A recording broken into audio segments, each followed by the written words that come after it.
নমস্কাৰ প্ৰিয় বন্ধু বান্ধৱীসকল, আজি মই আপোনালোকৰ লগত শ্বেয়াৰ কৰিব ওলাইছোঁ যে ছাপ'জ আপোনালোকৰ মাটি আপোনালোকে বিক্ৰী কৰিছে, কাৰণ কোনোবা পাৰ্টিক আপুনি বিক্ৰী কৰিছে। আপুনি ছাপ'জ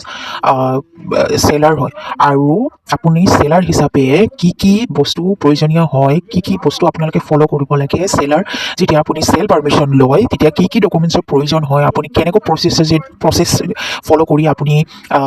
চেল পাৰ্মিশ্যন ল'ব পাৰিব, সেইটো এভৰিথিং মই আপোনালোকৰ লগত শ্বেয়াৰ কৰিব ওলাইছোঁ এইটো ভিডিঅ'ত। চ' ভিডিঅ'টো সম্পূৰ্ণভাৱে চাব যদিহে আপুনি এটা মেৰিপাট্টা মাটি বিক্ৰী কৰিব গৈ আছে, আৰু বিক্ৰী কৰাৰ আগতে আপুনি কি সাৱধান হ'ব লাগে, কেনেকৈ আপুনি প্ৰচেছটো কমপ্লিট কৰিব লাগে, এভৰিথিং মই আপোনালোকৰ লগত শ্বেয়াৰ কৰিব ওলাইছোঁ। আৰু তাৰে আগত মই আপোনালোকৰ লগত অনুৰোধ জনাইছোঁ, যদি আপোনালোকে এই ভিডিঅ'টো ইনফৰ্মেটিভ বুলি ভাবে তেনেহ'লে আপোনালোকে এই ভিডিঅ'টোত এই চেনেলটোত ছাবস্ক্ৰাইব এটা কৰি দিব, লগতে আৰু ভিডিঅ'টো যদি চাই আপোনালোকৰ ভাল লাগে তেনেহ'লে লাইক বাটনটো ক্লিক কৰি নটিফিকেশ্যন বেলটো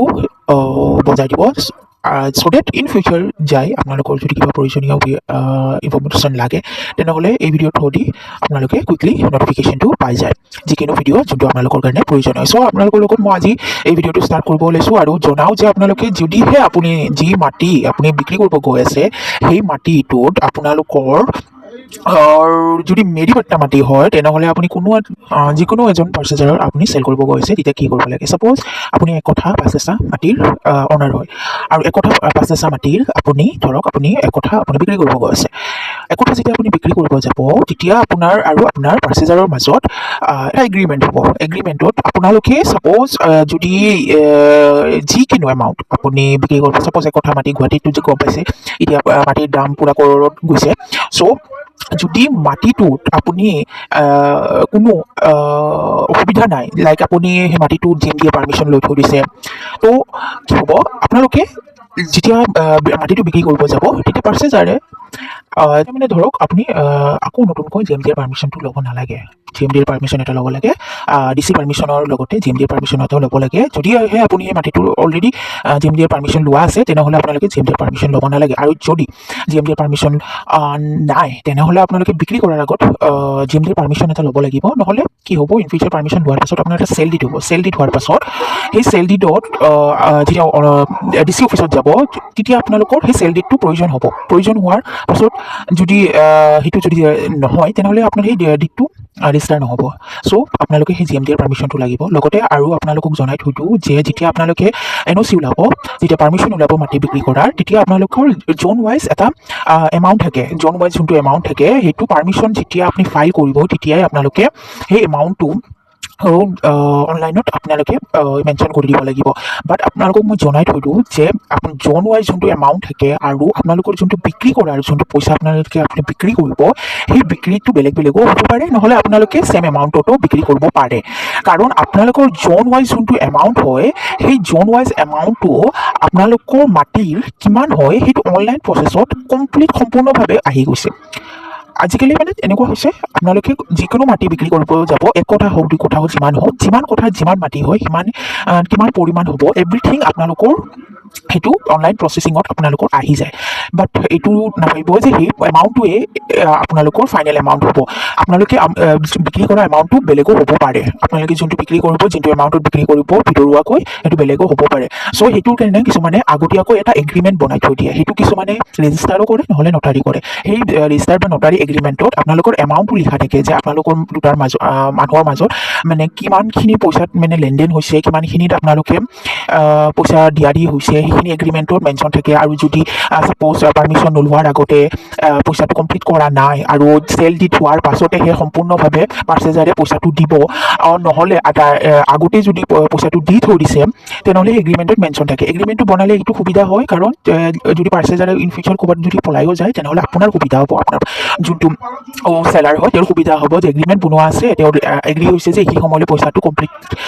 দিব, নহ'লে পাৰ্চেজাৰো এইটো যে পইচাটো দিছোঁ কিন্তু মালিকে পইচাটো মাটিটো এতিয়ালৈ দিব খোজা নাই সেনেকুৱা এটা মানে টাৰ্মছ এণ্ড কণ্ডিশ্যন এটা এগ্ৰিমেণ্টত দিয়া থাকে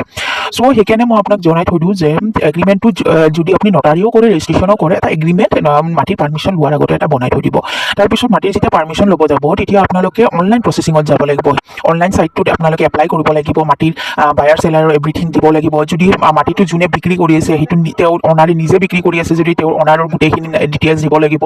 আৰু যদি অনাৰ কাৰো পাৱাৰ অফ এটৰ্নি দি থৈ দিছে যেন যে পাৱাৰ এটৰ্নি হোল্ডাৰে যোনজন আছে তেওঁ মানে মাটিটো বিক্ৰী কৰিব ইন বিহাফ অফ দ্য অনাৰ চ' তেতিয়া কি কৰিব লাগিব এটৰ্নি হোল্ডাৰৰ নামটো দিব লাগিব যদি আপোনাৰ ডাইৰেক্ট আপুনি অনাৰে যদি বিক্ৰী কৰে তেনেহ'লে অনাৰে ডাইৰেক্ট ডিটেইলছবোৰ দি কেনে ফিল আপ কৰি কেনে কিমান এমাউণ্টত মাটি হয় কিমানত বিক্ৰী কৰিব কিমান পৰ্চন মাটি দিব কিমানখিনি দিব এভৰিথিং দি কেনে নেক্সট পাৰ্চেজাৰ যোনে ল'ব তাৰো এভৰিথিং ডিটেইলছ দিব লাগিব চ' নেক্সট যেতিয়া আপুনি পাৰ্মিশ্যন যেতিয়া অনলাইন এপ্লাই কৰে সেই অনলাইন এপ্লাই কৰাৰ পাছত আপোনাৰ গুৱাহাটীত যদি এপ্লাই কৰে তেনেহ'লে আপোনাৰ 3,510 ৰুপিজ এটা অনলাইনত প্ৰচেছিঙত ফিজ এটা আহিব ফিজ অহাৰ পাছত আপুনি সেইটো যেতিয়া ৰিচিপ্টটো ওলাব সেই ৰিচিপ্টটো লগতে আপোনালোকৰ ডকুমেণ্টছ লাগিব অনলাইন এপ্লাই কৰোঁতেও আপোনাৰ কিছুমান ডকুমেণ্টছ লাগিব লাইক ফৰ্ম 50 লাগিব তাৰপিছত NEC ফৰ্ম 50 মই জনাই দিওঁ যদি মাটিটোত কোনো কেছ নাই সেইটোৰ কাৰণে ফৰ্ম 50 লোৱা যায় আৰু যদি মাটিটোত কোনো লোন নাই তেতিয়া NEC লোৱা যায় তাৰপিছত বায়াৰ চেলাৰৰ এফিডেভিট হ'ব লাগিব তাৰপিছত বায়াৰ চেলাৰৰ voter ID pan card everything সেইবোৰ থাকিব লাগিব সেইবোৰ অনলাইন প্ৰচেছিঙতে আপুনি এপ্লাই কৰি দিব লাগিব এপ্লাই কৰাৰ পাছত অনলাইনত যেতিয়া ৰিচিপ্টটো ওলাব ৰিচিপ্টটো লৈ কেনে আপোনাৰ গোটেইখিনি ডকুমেণ্টছ মানে NEC ফৰ্ম 50 বায়াৰ চেলাৰৰ যিমান এফিডেভিট সেইবোৰ এভৰিথিং লৈ কেনে আপুনি মণ্ডল অফিচ যাব লাগিব মণ্ডল অফিচ যোৱাৰ পাছত মণ্ডলে ভেৰিফিকেশ্যন কৰিব ভেৰিফিকেশ্যন কৰাৰ পাছত যিমানখিনি দিন লাগে যিমানখিনি মণ্ডলে পইচা খায় আৰু যিমানখিনি পইচা যদি আপুনি নোহোৱাকৈ আপোনাৰ নিজেই যদি চেষ্টা কৰে কৰিবলৈ তেনেহ'লে মণ্ডলক লগ ধৰি কেনে আপোনাৰ চাইটবোৰ চব ভেৰিফিকেশ্যন দি মণ্ডলে যোনটো ৰিপৰ্ট দিব তেতিয়া যেতিয়া NOC ওলাই অহাৰ পাছত আপুনি এটা ফাইনেল যোনটো আপোনাৰ মাটিৰ বিক্ৰী কৰাৰ নেক্সট প্ৰচেছটো হ'ল যে আপুনি এটা ডিড ৰেজিষ্ট্ৰেশ্যন হ'ব নেক্সট ডিড ৰেজিষ্ট্ৰেশ্যন হ'ব ডিড ৰেজিষ্ট্ৰেশ্যনৰ সময়ত আপুনি ফাইনেল এটা লিখি থ'ব যে এইখিনি সময়লৈ পাৰ্চেজাৰে গোটেইখিনি পইচা মোক পে' কৰিছে আৰু মাটিটোত আৰু মোৰ কোনো হাক নাই মই একদম চাৰেণ্ডাৰ কৰি দিছোঁ বিক্ৰী পাৰ্চেজাৰক তেওঁৰ পইচা যিখিনি দিবলগীয়া আছে দি দিছে আৰু ডিড ৰেজিষ্ট্ৰেশ্যনটো যোনদিনা হ'ব সেইদিনা আপোনাৰ সেই NOC পাৰ্মিশ্যনখন সেইটো লৈ যাব লাগিব GMDৰ পাৰ্মিশ্যনটো লৈ যাব লাগিব খাজনা ৰিচিপ্ট জমাবন্দী এভৰিথিং সেইবোৰ লৈ যাই কেনে আপোনালোকৰ এটা ডিড ৰেজিষ্ট্ৰেশ্যন হ'ব এতিয়া আপোনাৰ পাৰ্চেজাৰৰ ডিড ৰেজিষ্ট্ৰেশ্যন যেতিয়া হেৰি দুটাৰে চেলাৰ আৰু বায়াৰৰ যেতিয়া ডিড ৰেজিষ্ট্ৰেশ্যন হৈ যোৱাৰ পাছত এটা ডিড পাব সেই ডিডটো যেতিয়া আপুনি পাব সেই পোৱাৰ পাছতে এটা পাৰ্চেজাৰৰ সেইটো মাটিটো নিজৰ জমাবন্দীত আজিকালি ডাইৰেক্ট আহি যায় মাটিত যে নামটো আপুনি বিক্ৰী কৰি দিছে চ' এইটোৱেই প্ৰচেছ আছে যে আপুনি কেনেকৈ মানে এটা মাটিত নিজৰ অনাৰ হিচাপে আপুনি কি প্ৰচেছ ফ'ল' কৰিব লাগিব আৰু কেনেকৈ যাব লাগিব আৰু এইখিনি প্ৰচেছিঙত যিমানখিনি খৰচ হয় সেইটো বায়াৰ আৰু চেলাৰ দুটাই যিখিনি ভাবে যে এইখিনি পইচা দুটাই হাফ কৰি মিলাই কেনে ধৰক মণ্ডলৰ ফিজ হওক DC অফিচৰ যিমান কাম হওক ডিড ৰেজিষ্ট্ৰেশ্যনত আপুনি এডভকেট এজন ল'ব লাগিব কাৰণ এডভকেট নহ'লে আপোনাৰ ডিড ৰেজিষ্ট্ৰেশ্যন নহ'ব এজন কোৰ্টৰ এটা এডভকেট নহ'লে এডভকেট আপোনাক এডভকেট ক্লাৰ্ক লাগিব কিন্তু আপুনি যদি NOC পাৰ্মিশ্যন ওলাব যায় তেতিয়া এডভকেট নহ'লেও চলিব আপুনি নিজেও কৰিব পাৰিব কিন্তু ফাইনেল ডিড ৰেজিষ্ট্ৰেশ্যনৰ সময়ত আপোনাক এটা এডভকেট লাগিবই তেতিয়াহে আপোনাৰ যোনটো আইডেণ্টিফায়াৰ হয় সেইটো এডভকেটেই হয় চ' এডভকেট এজনক লৈ হায়াৰ কৰি কেনে আপুনি সেই ডিড ৰেজিষ্ট্ৰেশ্যন কৰিব পাৰিব চ' যেতিয়া আপোনালোকে এটা মাটি বিক্ৰী কৰিব যায় এটা চেলাৰৰ এইটোৱে দায়িত্ব যে মাটিৰ যিখিনি বিক্ৰী কৰিলে বা পইচা দিলে সেইখিনি পইচা নিজে আৰু এইটোৱে দায়িত্ব হ'ল যে পাৰ্চেজাৰে যদি পইচাটো দিয়ে সেই পইচাটো হাফ যদি দিছে তেতিয়াহ'লে আপুনি এটা এগ্ৰিমেণ্ট বনাই থৈ দিব এগ্ৰিমেণ্ট বনাটো বহুত ইম্পৰ্টেণ্ট ইভেন যদি পাৰ্চেজাৰৰ ফালৰ পৰাও মই কৈ থৈ দিছোঁ আপুনি যদি এজন পাৰ্চেজাৰো হয় তেনেহ'লে এগ্ৰিমেণ্ট এটা ফাৰ্ষ্ট বনাই থৈ দিয়া বহুত ইম্পৰ্টেণ্ট হয় আৰু যেতিয়া আপুনি অনলাইন এপ্লাই কৰে পাৰ্মিশ্যনৰ কাৰণে তেতিয়া বহুত সাৱধান হ'ব লাগিব আপুনি কাৰণ অলপ কিবা এটা মিষ্টেক হ'লে মণ্ডলে ৰিজেক্ট কৰি দিয়ে পাৰ্মিশ্যনৰ ফাইলটো চ' আপুনি বহুত সাৱধানেৰে অনলাইন এপ্লাই কৰিব আৰু যিমান পাৰে মণ্ডলৰ লগত লাগি থাকিব যেতিয়ালৈ তেওঁলোকে মাটিটো পাৰ্মিশ্যন জল্দি নোলাই দিয়ে কাৰণ আপুনি যদি লাগি নাথাকে তেওঁলোকে অলপো ধ্যান নিদিয়ে চ' আপোনালোকে ধ্যান ৰাখিব সেইটো আৰু এজন যদি চেলাৰ বা প্ৰচেজাৰ হয় তেনেহ'লে সেই মাটিটোৰ এটা খাজনা ৰিচিপ্ট ৰাখিব, জমাবন্দী ৰাখিব আৰু NOC ফৰ্ম 50 ওলাই ল'ব